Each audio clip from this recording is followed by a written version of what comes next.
الله الرحمن الرحيم الحمد لله رب العالمين والصلاة والسلام على سيدنا محمد وعلى آله وصحبه أجمعين أما بعد. So I had mentioned talking about some of the explicit reasons for Adhab al-Qabr, and I had not finished the list. And today inshallah we'll finish that list and then move on to protection from Adhab al-Qabr. So to begin very quickly, number one was kufr, and of course kufr and shirk. Number two is nifaq. Number three, which is primarily for the Muslims, the common cause of Adhab al-Qabr will be not purifying oneself from urine, istinja. Number four, I had mentioned namima, which is tattletaling. Number five, ghiba. Number six, we had done arrogance or not? Number six, we did arrogance, kibr. Okay. Number seven now, arrogance and pride. Number seven, today we begin with number seven. Number seven of the explicit reasons for Adhab al-Qabr mentioned in the hadith: wailing over the dead. Wailing over the dead. And there are a number of traditions in this regard. And this is a very interesting topic as well. Umar ibn Khattab radiyallahu anhu, when he was stabbed to death and he was bleeding to death and he was taken to his room, and the doctor said to him, "Khalas, we cannot save you." One of the companions, Suhaib al-Rumi, entered in and he began to cry. And he said, "Wa akha, wa sahiba." This is an Arabic expression. Wa something, means, oh, what a tragedy this is. Oh, how am I going to live after this? Oh, the loss of a noble brother. This is a specific type of Arabic phrase that is used when somebody dies. Wa something, wa akha, wa aba, wa something. So it's a type of wailing that is done for the dead. Umar ibn Khattab radiyallahu anhu, while he's bleeding to death, he literally has a few hours left. He says, "Oh Suhaib, are you crying over me? And don't you know that our Prophet sallallahu alaihi wasallam said, إِنَّ الْمَيِّتَ يُعَذَّبُ بِبَعْضِ بُكَاءِ أَهْلِهِ عَلَيْهِ." The dead person is punished. The mayyit is punished for some of the crying that the dead does, or the people do over him. So he forbade him to wail and cry.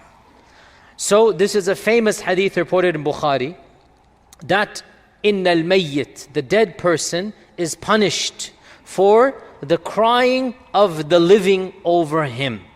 Now, this hadith generated controversy from the time of the Sahaba up until our time. The first person to reject it in its explicit wording is none other than Aisha radiallahu anha. She said, "No, this is not what the Prophet ﷺ said. This is not what the Prophet ﷺ said." And this hadith is also in Bukhari. So this is a type of back and forth between the Sahaba themselves over what is the meaning of this hadith. And Aisha radiallahu anha said, "May Allah have mercy on Umar radiallahu anh." Yani she's not criticizing Umar, she's criticizing the memory of Umar. May Allah have mercy on Umar radiallahu anh. Rather, the Prophet sallallahu alaihi wasallam said, "Inna Allah la yazidul kafir adhaban bibukai ahlihi alayhi." The kafir, his punishment is increased when his family cries for him. Then she recited the famous verse in the Quran, وَلَا تَزِرُ وَازِرَةٌ وِزْرَ أُخْرَى. Now, before I move on, what is going on here? It's a very, very deep topic that I want you all to understand. It is a topic that raises a lot of questions. Unfortunately, in today's lecture, I will not answer all of them, but you should start thinking along these lines. Aisha radiallahu anha is saying, how could the Prophet ﷺ say that the mayyit is being punished for the crying of the living over the mayyit? It's not possible. Because Allah says, وَلَا تَزِرُ وَازِرَةٌ وِزْرَ أُخْرَى. No soul shall bear the burden of another soul. And who is crying? The living. Who is being punished? The dead. Aisha radiallahu anha is saying, how is that possible? Now this is very deep. I hope you guys are following. She is saying, this is not possible because it contradicts the Quran.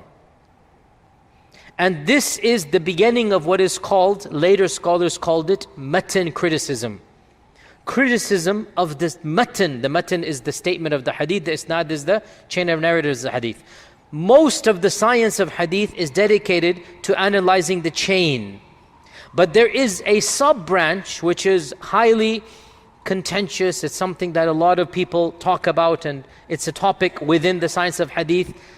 How and when do you criticize the content of the hadith?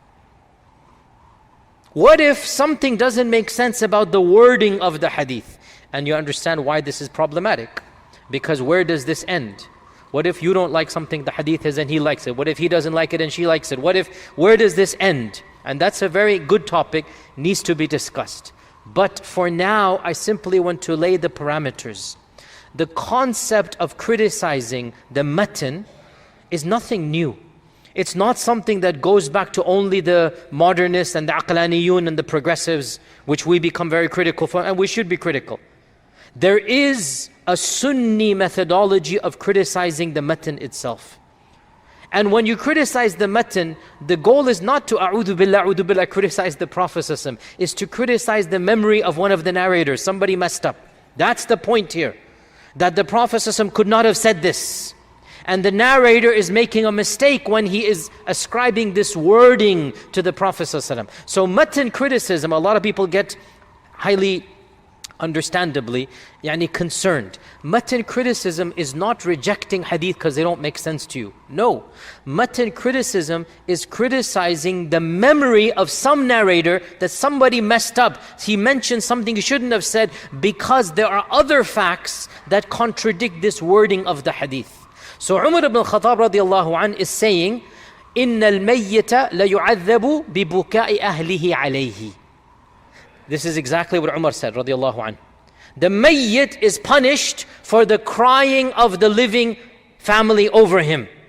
And Aisha, when she hears this radiallahu anha, she says, may Allah have mercy on Umar. I'm not accusing Umar. May Allah have mercy on Rahimallah Umar. But the Prophet ﷺ could not have said this. And she mentions another hadith, which is not the exact same, but you can see that it is possible that a variation occurs. And that hadith is the kafir who's being punished anyway, he's going to be punished for his kufr, he is also punished by hearing the crying of his family over his death. You see, it changes the whole meaning altogether, right? Now, this has generated controversy from the time of the Sahaba up until later scholars as well. And as I said, it is a very interesting topic. But I just want to put into your heads this notion that don't be surprised when I or anybody else comes and says, look, this matan, this wording does not make sense. Not because it goes against my aql, your aql, but because there are other issues that don't match up with this. And then you quote something that is more powerful than this one wording. Because you see, the wordings are fallible. The wordings are narrated by meaning. The narrators are narrating by meaning, not by exact. They are just giving the gist. And sometimes when you give the gist of what you heard, you might bring a word that the speaker didn't say. So this is what matan criticism is. Now, to make a long story short, and this is a very long story, our scholars tried to decipher what is going on here. Are these two separate hadith? Did Umar radiallahu anh narrate by wording and Aisha's has the actual meaning? Or did Aisha, what is going on here? And some have said that actually this is something that the mayyit will be punished for if he made it a habit that in his family there will be wailing over the dead. And he didn't stop that. So when he dies, then he will be punished that why didn't you stop your own family from doing this sin? This is one interpretation, and it is an interpretation, okay? Now, by the way, you all know what wailing over the dead is. It is haram, you know this, right? What is wailing?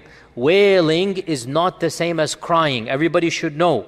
Our Prophet ﷺ cried multiple times because of death. He cried when he visited his mother's grave, Amina, and his beard became wet. And he cried when his son Ibrahim was about to pass away. And there were tears when Umaymah, his granddaughter, as well. So there were multiple narrations of tears in the eyes of the Prophet ﷺ for the issue of sickness or the issue of death. And there's nothing wrong with that. And our Prophet ﷺ, when Ibrahim was on his last and he was gasping, like this, he was gasping, the narration goes, he's about to pass away. The Prophet ﷺ is sobbing. Why would he not sob? It is his son. And they were surprised. They said, Atabki ya Rasulullah, do you cry ya Rasulullah? Meaning we thought it is haram. And he said that crying is a rahmah that Allah places in the hearts of His servants. This is an authentic hadith. In Bukhari has a wording, and Musnad Imam Ahmad has a longer wording. That crying is a rahmah that Allah places in the hearts of His servants. And this is, by the way, a very important tangent, oh brothers especially.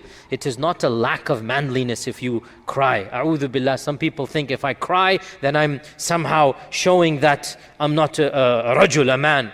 And the Prophet ﷺ is crying.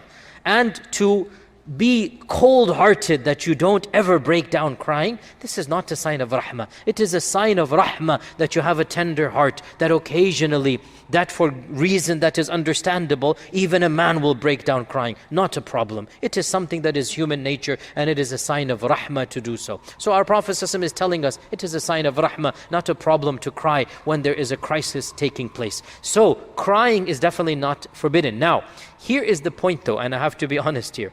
Clearly, Umar ibn al-Khattab radiallahu anh, his understanding was not the same as Aisha radiallahu anha. He felt that anybody crying is going to be a cause of punishment for the one that is mayyit. Because Suhaib radiallahu anh did not use an expression that is haram. He simply said, oh, woe to our companion, I feel sorry for our companion. In and of itself, Suhaib radiallahu anh did not go beyond the red line. What is the red line? The red line is to say something that is essentially, linguistically or technically kufr. How am I going to live now? Who will take care of me? How will we survive? This is wailing that is haram. You understand? All of us, the aqeedah is contradicted when you say this. You understand this? If somebody says, who will take care of me? A'udhu billah. The one who took care of you when this person was alive will take care of you when this person is dead. The one who allowed you to live when the person was alive will allow you to live after the person. So this phrase, how will I live after you? That is haram. But to say, oh, I am hurt. Life is going to be difficult. This is all halal.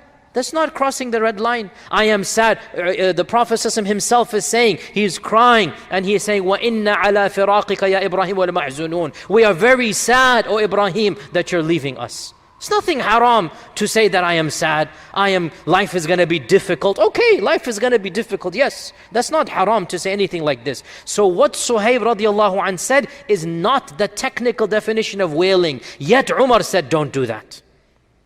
So this clearly shows that Umar radiallahu anh and Aisha radiallahu anh had their understandings were different. Some later scholars, they try to bring tawfiq, and that's good for them, but technically speaking, I think it is obvious that their two understandings were different. Another interpretation, and this is a good one, that when the Prophet ﷺ is saying, the mayyit yu'adhab, he is not talking about the technical adhabul qabr that we are talking about. He is talking about distress, which is a type of adhab. In other words, the mayyit will not be consoled by the crying of his living ones. When they cry, when they wail, the mayyit is not going to like this. The mayyit is not finding comfort in the crying of his family. So this is one interpretation, and this is a good interpretation, that the one who goes on to the next world does not benefit from the wailing of the living. And it is possible that they might know of that wailing and it will cause them distress, but not adhab in the sense of adhab like punishment. Because our Prophet ﷺ said in an authentic hadith, إِنَّ السَّفَرَ لَقِطَعَةٌ مِنَ الْعَذَابِ. That traveling is a type of adhab. Traveling is a type of adhab. Now the adhab of traveling is not like the adhab of Jahannam. It's not like the adhab of the qabr, right? Even though some of you in economy all the way to Karachi feel that way with the kids around you and the quality of the food. But come on, subhanAllah, it's not actual Jahannam. Don't make fun of Jahannam by comparing something like this. But what did our Prophet ﷺ call it? Safar, travel, is a type of adhab. And is it not a type of adhab? Is it not a type of adhab? He called it adhab. But it is not adhab like adhab of qabr or adhab of Jahannam. So, the mayyit is distressed by the crying of his family. This is an interpretation. And it is a valid interpretation. And it appears that a number of Sahaba understood this interpretation. That it's not adhabul qabr, the way we're talking about in our series here. It's adhab meaning distress. So when the dead one goes on, realize that whatever you say will not comfort him.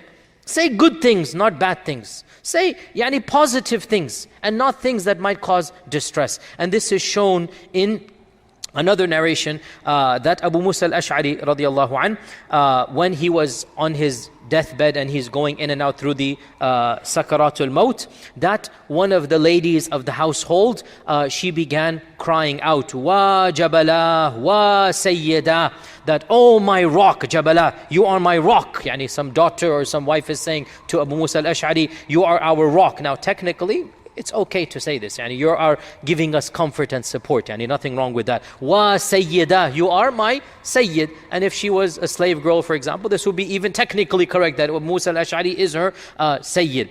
Then when Abu Musa al-Ash'ari came to, when he came back, he said that every time that I came, that every time you said this, an angel said to me, are you like this? Are you like that? So when he passed away, none of the family cried over him. So what does this, and this hadith is in Tirmidhi. So what does this show? Abu Musa al-Ash'ari understood that, and he is actually telling us that when I was in my sakarat, when I'm coming in and out, that when you are crying that, oh, our rock is dying, oh, our sayyid is dying, an angel taunted me. Are you their rock? You understand what rock means here? Even in English we say, you're my rock.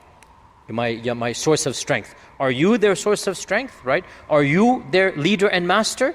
Now this is adhab in the sense of taunting. It's not adhab in the sense of actual punishment. Okay, so when he passed away, none of his family then said anything like this.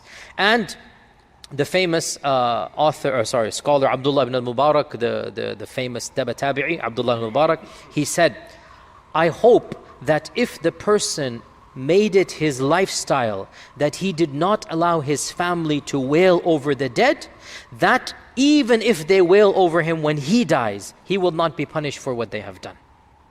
Okay, so long story short, there are a number of interpretations of wailing over the dead and adhab al-qabr, and I'll just mention two of them even though there are more. The first interpretation is that this is actual adhab al-qabr, and that if the person consistently allowed the wailing over the dead, it was a part of their lifestyle and he didn't stop them. So when he dies, he will actually be punished in a genuine adhab al-qabr because he allowed his family to do a major sin and he is responsible for stopping that major sin. That's one interpretation. The other interpretation, no, this is not adhab al-qabr in the sense of our series here. This is adhab al-qabr meaning a nuisance and irritation. That if his family or if the loved ones go beyond, not even the red line, the yellow line, they do things they shouldn't really, it's not mustahab to do, but it might not be haram to do, this person will be irritated. That this is not the sunnah of Allah. The sunnah of Allah, you are dignified. Even if you cry, but you don't say, now what did our Prophet ﷺ say? I am sad you are gone, O Ibrahim. This is dignity. To go beyond this, for example, the haram thing to say is, how am I going to live? This is clear-cut haram. But the examples I've given here are in the gray area. You are our source of strength. It's not the same as saying, how will we live? But still, why say something like this? Allah is the source. Why do this gray area? So this interpretation says if the family members say these awkward phrases, then the person will be punished in the sense, interrogated, or find it hurtful, because it shouldn't be said. So this is some interpretations of this, and Allah Azza wa Jalla knows best in the end of the day. So this is point number 7. Point number 8 of the explicit things mentioned: stealing the ghanima of the battlefield. Stealing the ghanima of the battlefield. And this is an authentic hadith, Bukhari and Muslim, in the issue of the battle of Uhud, that somebody died on the battle of Uhud, and the Sahaba praised him and they said, oh, he died a shaheed, hani allahu, good luck to him, or congratulations to him. And our Prophet said, no, he is being punished right now, because the cloak that he stole and didn't declare, because you have to declare in the battlefield, the fiqh, the sharia says, anything you take, it must be declared and it will be distributed equally. You cannot just hide something in your pocket and go away. This is a type of stealing from the common good. That's the rules of fiqh beyond the scope of our class. But this is what the guy did. He stole something before he died a martyr. He basically took something without declaring it.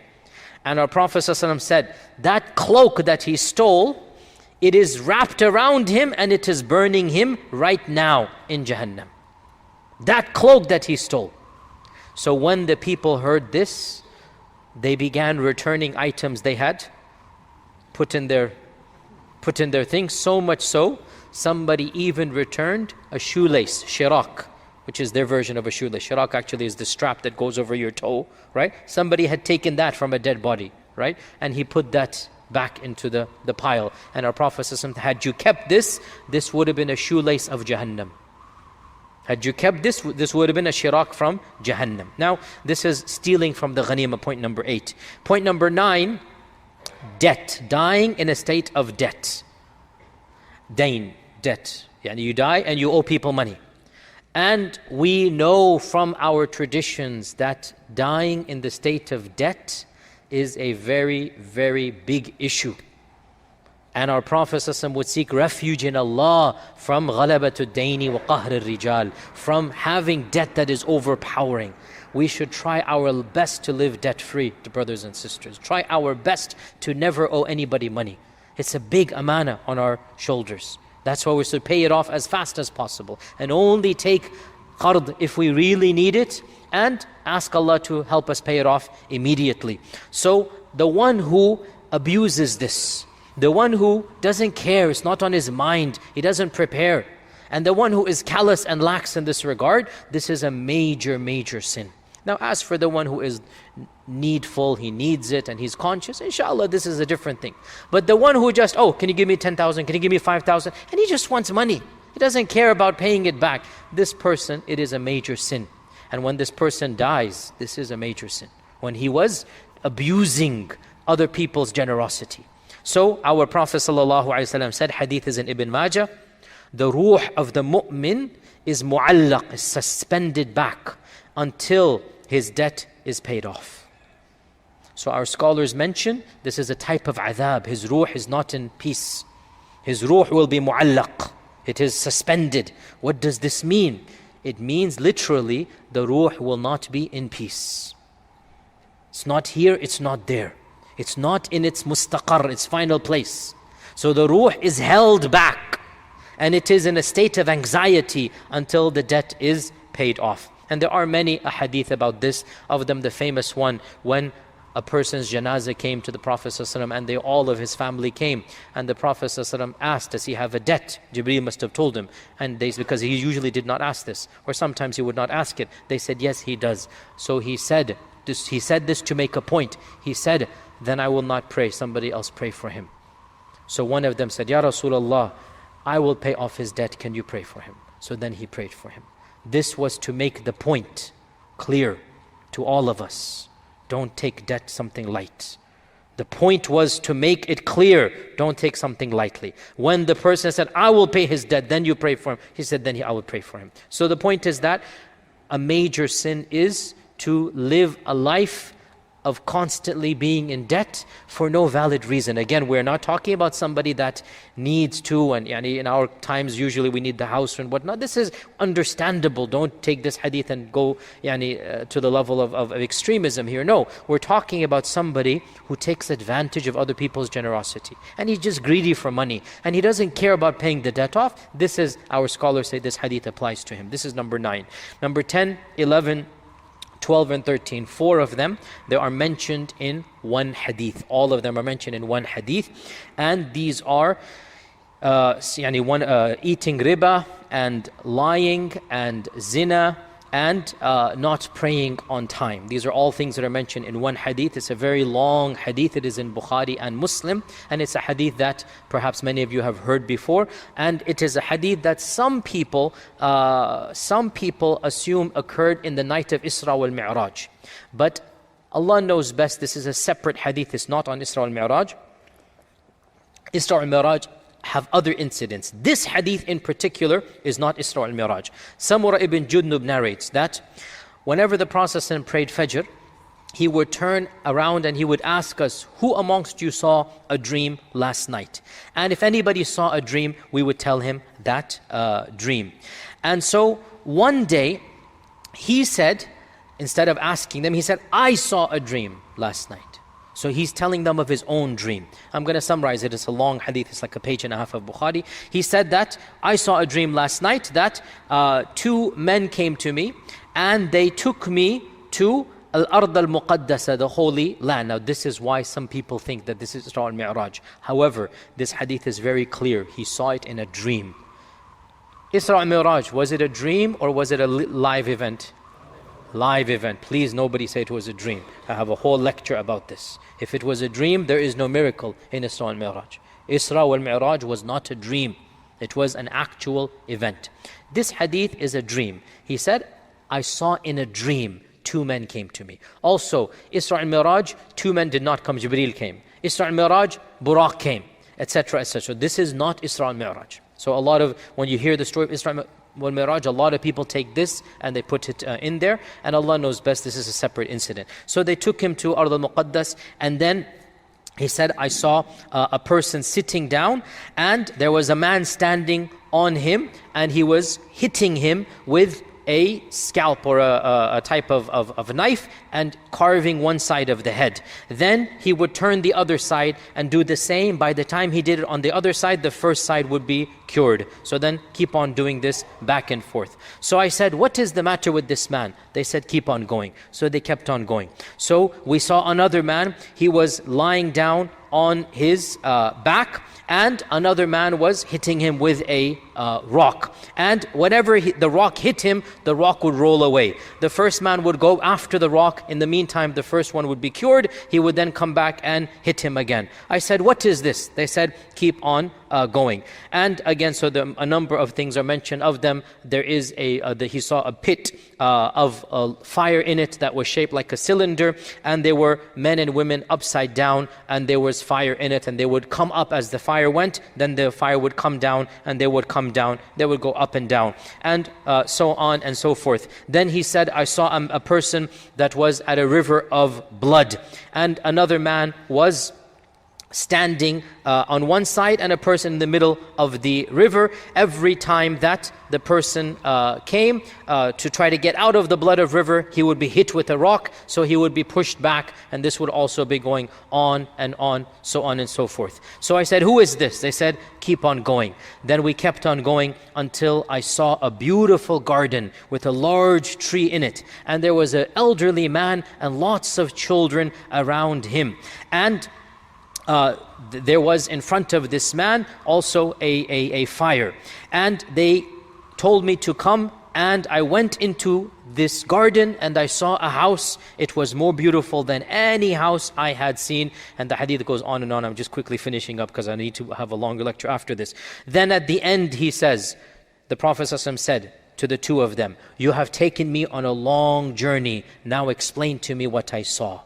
So then the angels explained, as for the one that you saw his head being split, this was the one who would lie about others, and his lie would spread everywhere. In other words, this is namima and ghiba. and slander, buhtan on top of that. He is saying something that causes harm to other people. He is saying something that it's lie, it's a slander and buhtan, it's hurting the honor of families. It is breaking the marriage of people. It is doing this. His lie would be spread everywhere. So this will be done to him until Judgment Day. As for the one whom you saw, that his head was being crushed open, this was a person whom Allah taught the Quran to, yet he would sleep the whole night and he would not act upon it during the day. And this is going to happen to him until Judgment Day. Nasallallahu as-salama wal afiyah. And as for the one whom you saw, that the men and women were hanging upside down, these are the people of zina. And as for the one you saw swimming in the river of blood, these were the people who ate riba.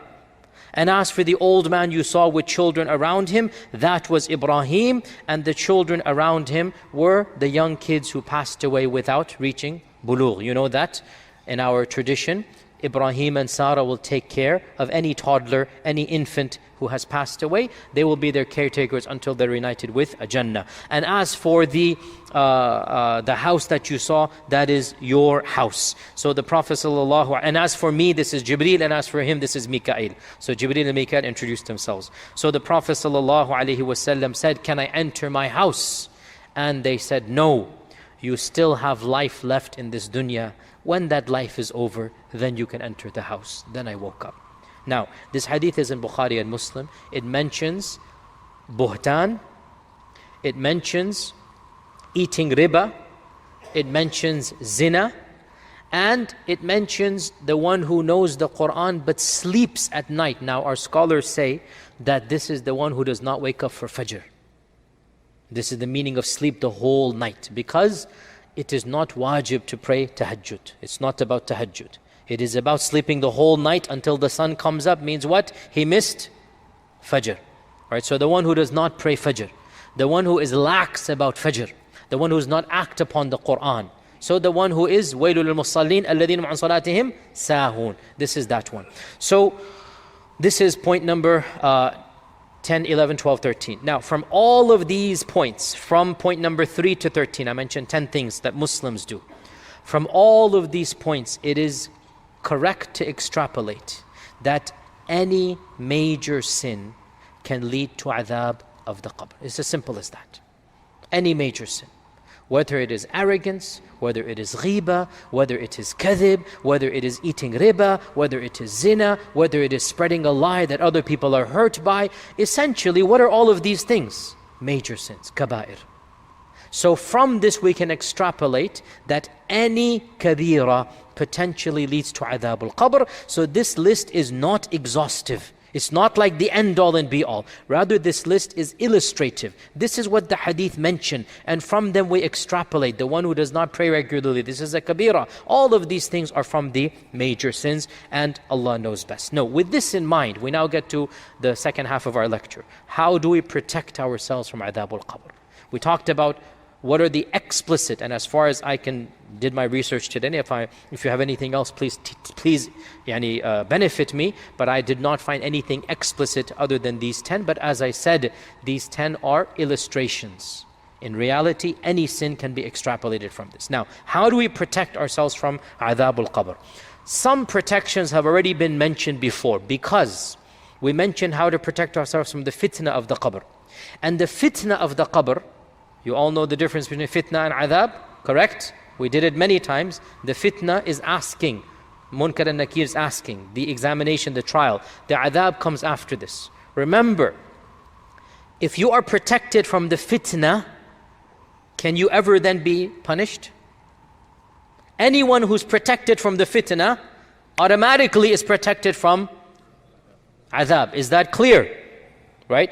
Anybody who's protected from the fitnah, if you walk into the examination hall and the teacher says, oh, why are you even here? You got an A, just go away. Khalas, end of story. If you don't have the fitnah, you don't have the adhab. Now, is the opposite true? If you have the fitnah, this means you must have adhab, or what? In fact, the default is the majority of Muslims will have the fitnah but not the adhab. This is the default of righteous Muslims. The fitnah will be the default. Only a few people we mentioned. Who are some of them? Remind me. Number one, Shaheed, alhamdulillah, you remember. Number two,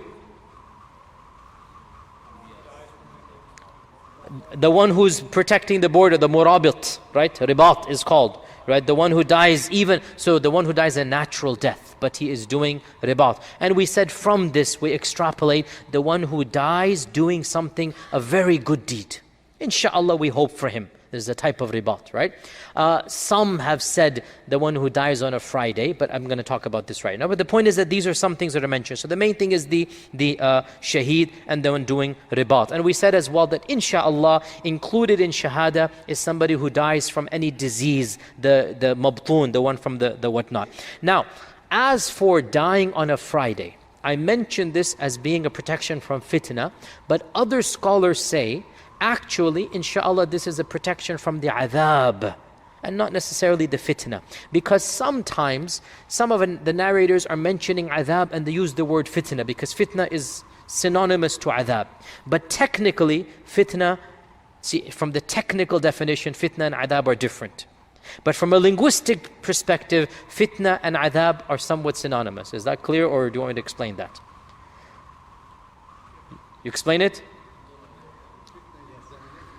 So, from a linguistic point of view, fitnah and adhab are similar in meaning. Every fitnah is a type of adhab, every adhab is a type of fitnah. Linguistic point of view. But technically speaking, when we talk about the stages of the qabr, then fitnah is at a stage and adhab is at a later stage. So it is possible that some narrator is trying to explain adhab al-qabr, but he says fitnatul qabr. This is what I'm saying. And so when it comes to dying on a Friday, the Prophet ﷺ in one version of the hadith said, whoever dies on a Friday is protected from the fitnah of the qabr. In another version, from the adhab of the qabr. Now he obviously only said one, either fitnah or adhab.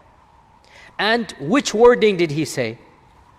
Both have good isnads. But which wording did he say? Allah knows best. Some ulama said, and this makes sense to me, that what is meant is the adhab al-qabr, because that is the bigger thing. As for the fitnah, the default, everybody goes through the fitnah of the qabr. Munkar and Nakir is the default. Only a few people get saved. Dying on a Friday is a good sign, inshallah. We hope the best to be saved from adhab al-qabr. So, point number 3, and of course we cannot, this is a blessing from Allah to die on a Friday. You cannot choose this yourself. It's a blessing from Allah subhanahu wa ta'ala. Another way to protect ourselves from the adhab al-qabr, it is mentioned in the Musnad Imam Ahmad. In the Musnad Imam Ahmad, narrated from Muhammad ibn al-Munkadir, that Asma binti Abi Bakr, the sister of Aisha, narrated from the Prophet sallallahu alaihi wasallam, that when the person enters his qabr, if he is a mu'min, his salah and his siyam surround him. And the angels, meaning of punishment, come. And the salah push them away. And they come from another side. And the siyam push it away. And the hadith then goes on. And as for the kafir, nothing can push the angels away. So the hadith goes on, it's a long hadith. What protects from adhab al-qabr? Salah and siyam, but then we can extrapolate any good deed. Excellent point here. What protects from adhab al-qabr? Any good deed. It's explicit here. Salah and siyam stand as protections. Now, salah and siyam are of the arkan of Islam. And they include Quran and dhikr and dua and sajda. All types of worship are included in here. So we can say one of the ways to protect from adhab al-qabr is to make sure we have lots of good deeds. This is one of the ways to protect from adhab al-qabr. Just like one of the ways to get into adhab al-qabr is every major sin. Again, it makes complete sense. Complete complementary here, right? Okay, point number what now? 4? Point number 4 of the ways to protect from adhab al-qabr, and this is really the ways that we should start practicing specifically. Memorizing and reciting frequently Surah Al-Mulk. Surah Al-Mulk should be on our agenda, brothers and sisters. Out of all the surahs in the Quran, we should make it a point to memorize some of them, even if we don't finish all the Quran. And by the way, all of us should have the niyyah to memorize the whole Quran. What's wrong with having the niyyah? Just put it in your heart. Try. What's wrong with that? I will give inshallah lectures about this, but I've known huffaz that became huffaz at the age of 65. And it's possible. 1 ayah a day, 2 ayah a day, just put it in your heart. Anyway, whatever you memorize, and by the way, you should always try to memorize more. Why stop at the 5-10 surahs you know? Why? I mean, what's stopping you? Just every day, just concentrate on one small surah, extra day. And one surah that should definitely be on the top of your list is Surah Al-Mulk. And it's only 30 verses, brothers and sisters. 30, that's all. There are so many ahadith that mention the blessings of Surah Mulk. Of them, our Prophet ﷺ said in authentic hadith in the Musnad of Al-Hakim, Surah Tabarak hiya al-mani'atu min adhab al-qabr. It is explicitly linked. Surah Tabarak is the preventer from adhab al-qabr. End of story. What more incentive do you need, brothers and sisters? If you haven't memorized Surah Mulk, start memorizing it today. Surah Tabarak hiya al-mani'atu min adhab al-qabr. It is the surah that will prevent adhab al-qabr. And it's authentic hadith in a number of books, including Al-Tabarani and Al-Hakim. And also we have in Sunan At-Tirmidhi that there is one surah in the Quran that's only 30 verses. Our Prophet said, ثَلَاثُنَ ayah. And it made shafa'ah in front of Allah until Allah forgave him. It is Surah Tabarak alladhi biyadihi al-mulk. Very explicit. And it is in Tirmidhi. And Ibn Mas'ud said, this is Ibn Mas'ud saying, Ibn Mas'ud said, a person will be brought to his qabr and 2 men will come to him. And when they come to him, it will be said, or a voice will be heard, you have no way to get to this man. He would recite Surah Al-Mulk. 2 angels will come, meaning the angels of punishment will come. And a voice will be said, it will be heard. A voice will say, meaning another voice, an angel will say, لَيْسَ لَكَ عَلَيْهِ سَبِيلٌ. You have no way to get to this man. He's protected. Because كان يقوم يقرأ بسورة الملك. He would stand and he would recite Surah Al-Mulk. Then they will try to come from his chest and it will be said to him, go away. Come to his face, it will be said to him, go away. Come from his top, it will be said to him, go away. And Ibn Mas'ud said, فَهِيَ الْمَانِعَةُ تَمْنَعُ مِنْ عَذَابِ الْقَبْرِ. He said the same thing as the Prophet ﷺ, but he's explaining it longer. It is the mani'ah. Mani'ah means preventer. It will prevent from adhab al-qabr. And so this is Ibn Mas'ud saying something, elaborating on Surah Tabarak or Surah Al-Mulk being a protection from adhab al-qabr. So how does Surah Al-Tabarak prevent from adhab al-qabr? The one who frequently recites it, the one who memorizes it, the one who loves it, the one who recites it in salah. This is the one who, because this version says, كَانَ يَقُومُ. He would stand with Surah Al-Mulk in salah. So not just reading it once or twice, but being frequent in its reading, being of those who are of, and it is also reported, even though some have said the hadith is, Allah knows best if it's weak or not, but one version says the Prophet ﷺ would recite Surah Mulk every single night. There is a narration like this as well. He would recite Surah Mulk every single night. But even if it's not every night, these traditions that mention protecting from adhab al-qabr, they simply mention frequency of mulk. So this means Surah Mulk should be on your regular list, along with Ikhlas and Qul Huwallahu Ahad and Falaq al-Nas, add Surah Mulk as well. Even if you split it over 2, 3, 4 rak'at or something, or you recite it every few days, but it should be in your regular reading list, Surah Mulk as well. Okay? So this is point number 5, I think, or whatever one, okay? The last point for today, inshallah ta'ala, and that is what else protects us from adhab al-qabr? This is something all of you know. What is it? Sister says what? Very good, mashallah. Dua. The sister said it, none of the brothers got it, mashallah. The most obvious, dua. Dua protects from adhab al-qabr. And there are many narrations about dua. And I'm going to mention some of them to show you how powerful these narrations are.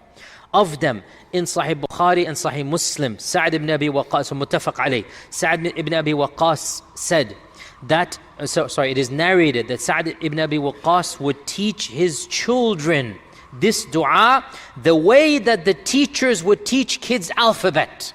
The way that you say alif ba ta tha, he would teach his children this dua. What dua is this? That he said the Prophet ﷺ taught us after every single salah, we say this dua, Allahumma inni a'udhu bika min al-jubni, wa a'udhu bika an uradda ila ardhal al-umr, wa a'udhu bika min fitnat ad-dunya, wa a'udhu bika min adhab al-qabr. He would teach his children this dua the way the teachers teach the alphabet to their kids. And he would say to his kids, the Prophet ﷺ taught us to say this after every single salah. Oh Allah, I seek refuge in you from cowardice. I seek refuge in you from living to a senile old age. We don't want to live to an old age where we are no longer capable of taking care of ourselves. That's not something that it is not, if it happens, it's not necessarily, a curse for the person or bad for the person. It's a trial for those around him. But let's be honest here. Do we want to be in that situation? No.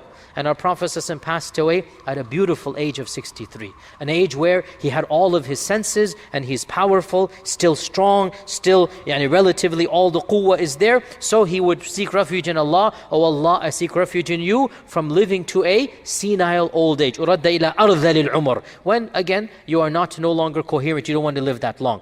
So number 2. Number 3, A'udhu bika min fitnati dunya. All of the trials of the dunya. And number 4, A'udhu bika min adhab al-qabr. When would our Prophet say this dua? Guys, when would he say this?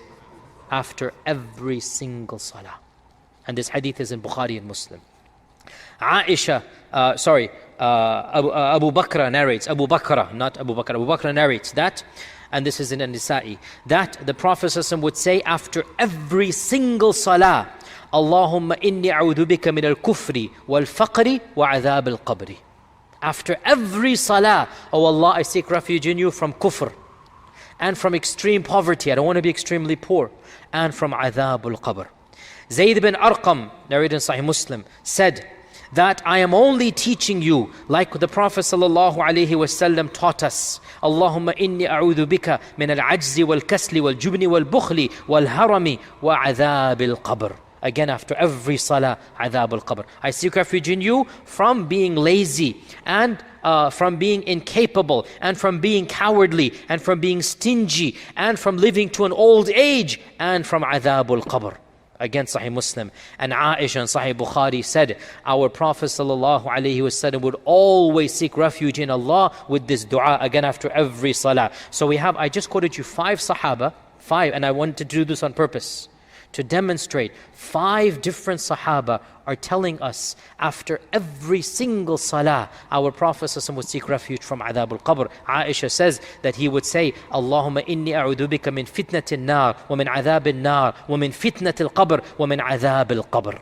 After every salah, he would make dua, seeking refuge from adhab al-qabr. Now you tell me, the one who seeks refuge from adhab al-qabr 5 times a day for 50 years of his life, will Allah not accept even one dua once and that's it, gone?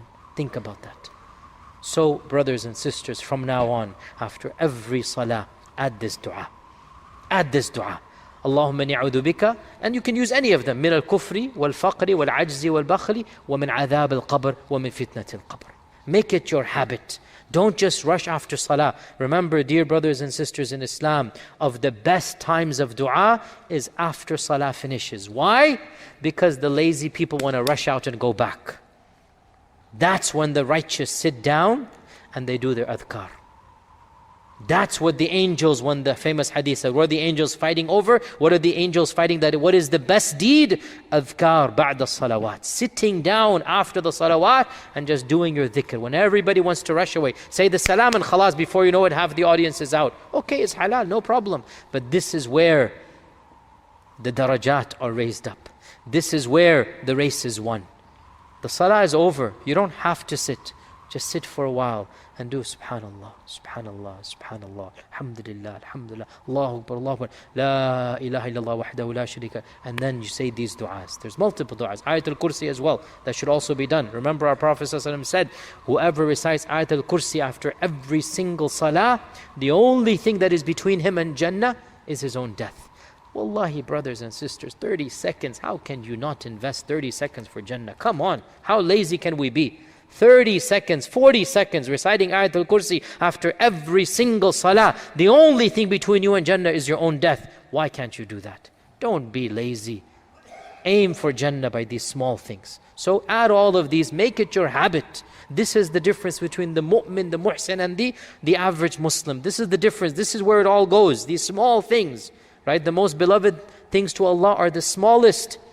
The ones that are the consistent, even if they are the smallest. This is what we're talking about here. So number 5 is dua for ourselves. Now, how about dua for other people? Yes, dua for other people as well. Hadith is in Abu Dawood. When our Prophet ﷺ attended the janazah, he announced to the people, "Istaghfiru li akhikum wa salu lahu thabat fa innahu al-ana yus'al." Ask forgiveness for your brother and ask Allah to make him firm for the adhab, for the fitnah. Ask Allah to make him firm, because now he is being asked by the angels. Now he is being asked by the angels. So this means when we go attend a janazah, if we want people to make dua for us, we should make dua for others. We should stay there and again not be lazy and make a specific dua for fitnatul qabr and adhab al-qabr. Oh Allah, give him thabat against the fitna. Oh Allah, give him the right answers. Oh Allah, thabbitu bil qawli thabiti fil hayati wa fil akhirah. This is an explicit command of the Prophet ﷺ when the burial is taking place and the sand is being put on him.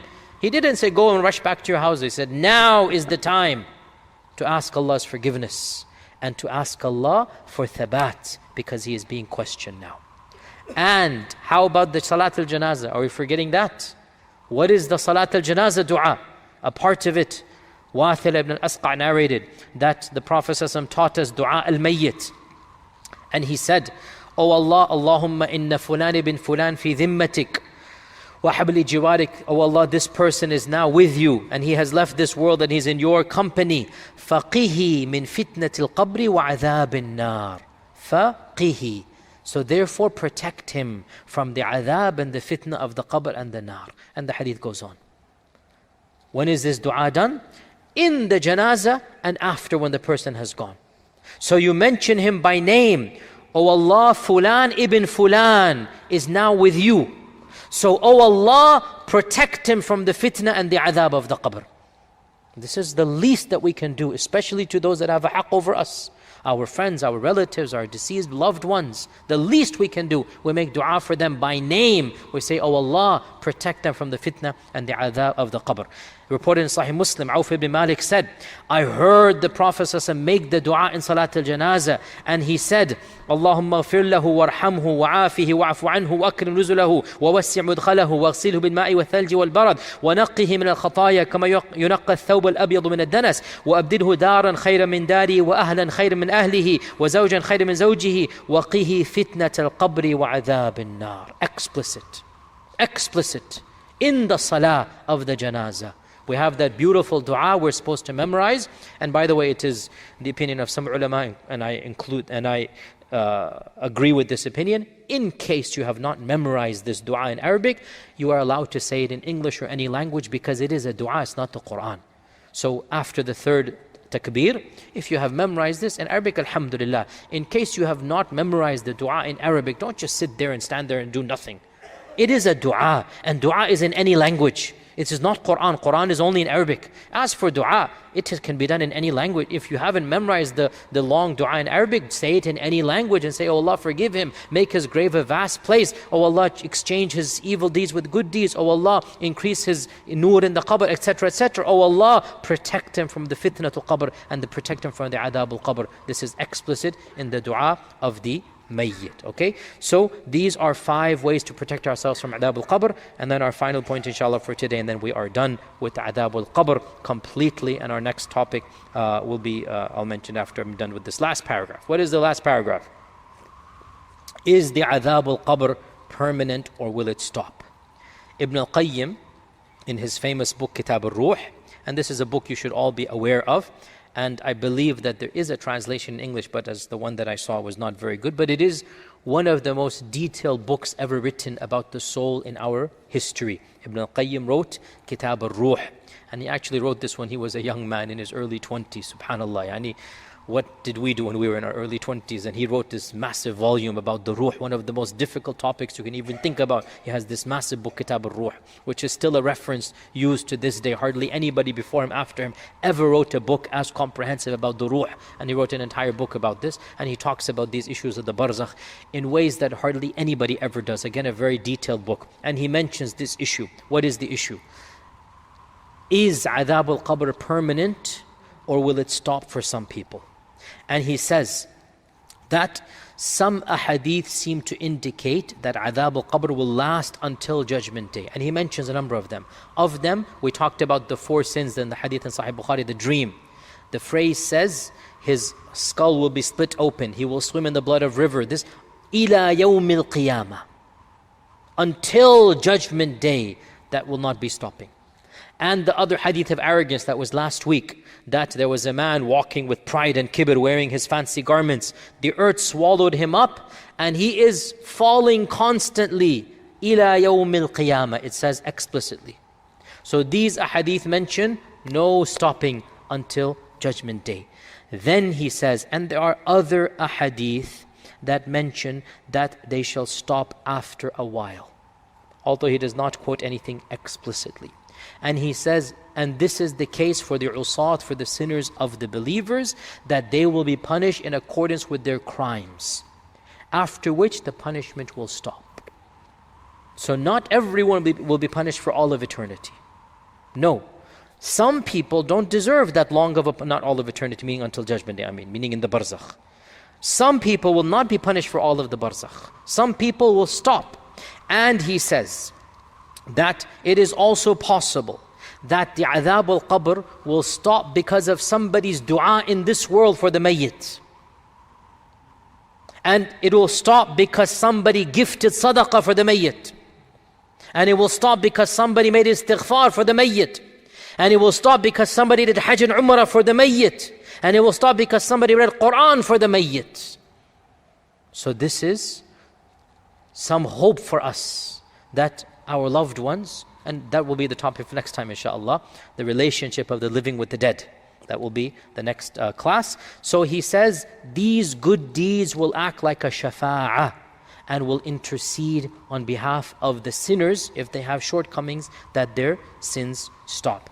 And the scholar Al-Manawi, who was a scholar in the Mamluk Egypt, he was a commentator of hadith, he said the adhab al-qabr is permanent, but there are narrations that indicate that it will also stop. So therefore it appears that it depends on the person. For some people, adhab al-qabr will be permanent, meaning when I say permanent, I mean until when? Until the trumpet is blown. And for some people, the adhab will not be permanent and it will stop. And this seems to be obviously the correct opinion. And Allah Azza wa Jalla knows best.